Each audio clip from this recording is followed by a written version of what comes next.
আপনি কি কখনো ভেবেছেন ট্রেনের ফাঁকা কেবিনে একা রাত কাটানো কেমন হবে? অন্ধকারে ছুটে চলা ট্রেন, জানালার বাইরে অদৃশ্য ছায়া, আর কেবিনের ভেতরে ফিসফিস করে ওঠা অচেনা গলা, যেন কেউ অদৃশ্যভাবে আপনার পাশেই বসে আছে। ভয় আর আতঙ্কে ভরা সেই কেবিনে হয়তো আপনি একা নন, আপনার চারপাশে আছে অদ্ভুত কিছু, যাদের অস্তিত্বে বিশ্বাস করলেও ভয়, না করলেও ভয়। আজ আমরা জানব ট্রেনের কেবিনের আতঙ্ক আসলে কি। আমি কি সত্যিই রাতটা পার করতে পারবো, নাকি আমিও হারিয়ে যাব সেই ভয়ঙ্কর অভিশাপে? রাত তখন প্রায় 11:30।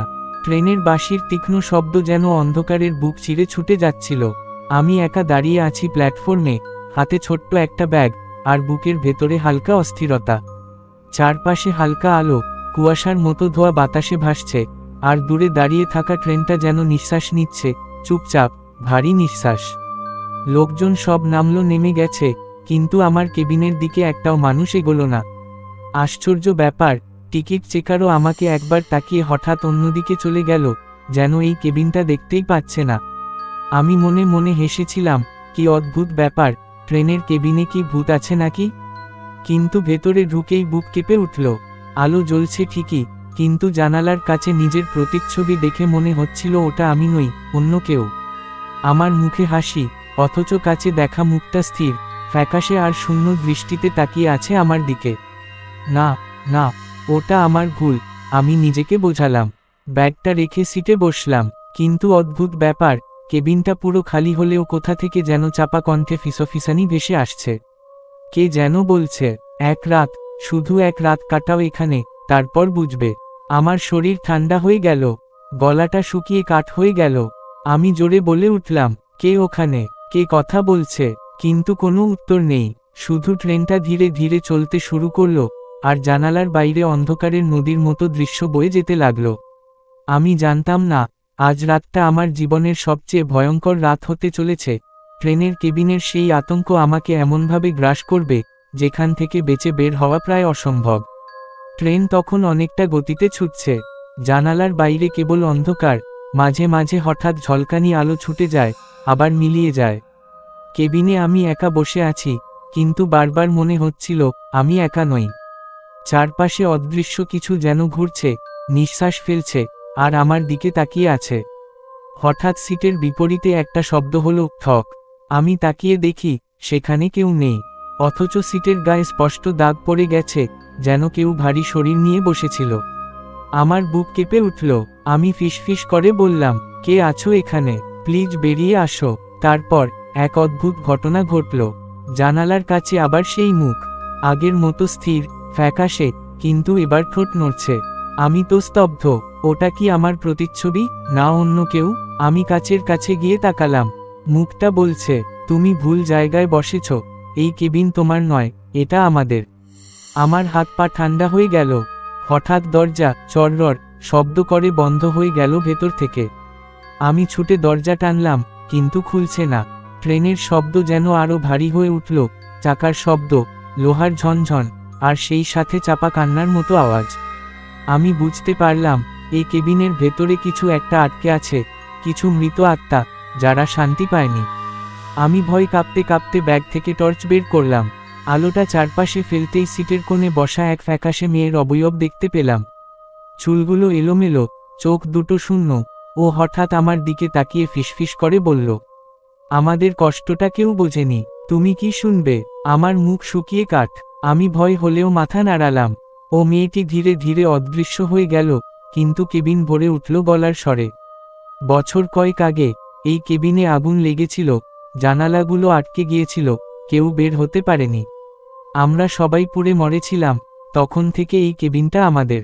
আমি চিৎকার করে উঠলাম, না, না, এটা স্বপ্ন। আমি ঘুমাচ্ছি, কিন্তু চারপাশে আগুনের গন্ধ ভেসে আসতে লাগলো, আর সিটগুলোতে পুড়ে যাওয়া ছাপ দেখা গেল। চারপাশে সেই পোড়া গন্ধ, আমি শ্বাস নিতে পারছিলাম না, চোখে পানি চলে এলো, মনে হচ্ছিল সত্যিই কেবিনে আগুন লেগেছে। আমি হাত বাড়িয়ে জানালার কাচ ছুঁতেই চমকে উঠলাম, এটা বরফের মতো ঠান্ডা। কিন্তু কাচের ভেতর থেকে যেন কেউ আমার হাত ধরে টানতে চাইছে।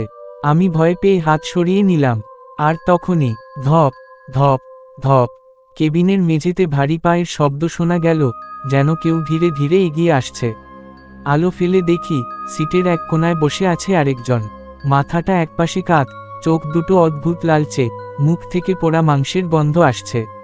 সে হঠাৎ ভাঙা গলায় বলল, তুমি জানো আমরা কিভাবে মরেছিলাম? আগুনে আটকা পড়ে আমরা একে একে জানালায় ধাক্কা মারছিলাম, কিন্তু কেউ সাহায্য করেনি। আমরা চিৎকার করেছিলাম, কিন্তু ট্রেন থামেনি। তাই আজও আমরা চিৎকার করি, যেন কেউ শোনে। আমার বুক কাঁপছিল, গলা শুকিয়ে কাঠ হয়ে গেছে। আমি জোরে বলে উঠলাম, থামো, তোমরা আমার কাছ থেকে কি চাও? আমি শুধু যাত্রী, আমি কিছু করিনি। তখনই সব আলো নিভে গেল। চারদিক অন্ধকার, কেবল হালকা ধোঁয়া ভেসে আসছে। আর সেই অন্ধকারে অনেকগুলো কণ্ঠ একসাথে ভেসে এল, এক রাত, শুধু এক রাত আমাদের সাথে কাটাও, তারপর তুমিও আমাদের মতো হয়ে যাবে। আমার হাত পা ঠান্ডা হয়ে গেল। মনে হচ্ছিল কেবিনের বাতাস ভারী হয়ে উঠছে, যেন আমি আর শ্বাস নিতে পারছি না। আমি ব্যাগ থেকে মোবাইল বের করে আলো জ্বালালাম। আলোতে দেখি প্রতিটি সিটে বসে আছে মানুষ। পোড়া মুখ, গলিত শরীর, ফাঁকা চোখ। সবাই স্থির হয়ে আমার দিকে তাকিয়ে আছে, যেন আমি তাদের নতুন সঙ্গী হতে চলেছি। আমি চিৎকার করে দরজা ধাক্কাতে লাগলাম, বাঁচাও, কেউ আছো, দরজা খোলো, প্লিজ খোলো। কিন্তু দরজা যেন ইট পাথরের মতো শক্ত। আর তখনই আমার কানের পাশে কেউ ফিসফিস করে বলল, পালানোর চেষ্টা করো না, এই কেবিন থেকে কেউ বের হতে পারে না। আমি দরজার হাতল ধরে প্রাণপণে ধাক্কা দিচ্ছিলাম, কিন্তু কিছুতেই খুলছে না। ট্রেনের চাকার শব্দ যেন আরো ভারী, আরো তীব্র হয়ে উঠল। মনে হচ্ছিল লোহার গর্জন আমার বুক চিরে ভেতরে ঢুকে যাচ্ছে। হঠাৎ সিটের এক কোণা থেকে করুণ আর্তনাদ শোনা গেল, বাঁচাও, আমাদের কেউ বাঁচায়নি, আমাদের মতো তুমিও মরবে। আমি টর্চের আলো ফেলতেই দেখলাম সেখানে বসে আছে এক বৃদ্ধা। মুখটা সম্পূর্ণ কালো হয়ে গেছে, চোখ নেই, শুধু ফাঁকা গর্ত। কিন্তু ঠোঁট নড়ছে, যেন মৃত্যুর মুহূর্তের যন্ত্রণাটা এখনও টিকে আছে। আমি ভয়ে চিৎকার করে পিছিয়ে গেলাম। পিঠ সিটে ঠেকে গেল।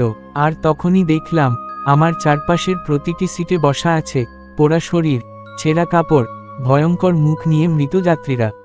একসাথে সবাই তাকিয়ে আছে আমার দিকে। তাদের ফিসফিসানি গর্জনের মতো বাড়তে লাগলো, তুমি আমাদের মতোই বন্দী, তুমি পালাতে পারবে না। আমার কানে তখনও বাজছে সেই শব্দ, আর বুকের ভেতরে ধুকপুকানি এত জোরে হচ্ছিল যে মনে হচ্ছিল ছিঁড়ে বেরিয়ে আসবে। আমি কাঁপতে কাঁপতে বললাম, তোমরা আমাকে কেন ছাড়ছ না? আমি তোমাদের কি করেছি? হঠাৎ জানালার কাছে ঝাপসা হয়ে ভেসে উঠল আগুনে দগ্ধ মানুষদের হাত, যেন কাঁচ ভেদ করে ঢুকে আসতে চাইছে। আর ঠিক তখনই কেবিনের বাতাস ভারী ধোঁয়ায় ভরে গেল। আমি শ্বাস নিতে পারছিলাম না। আমি চোখ বন্ধ করেই প্রার্থনা করছিলাম, বাঁচাও,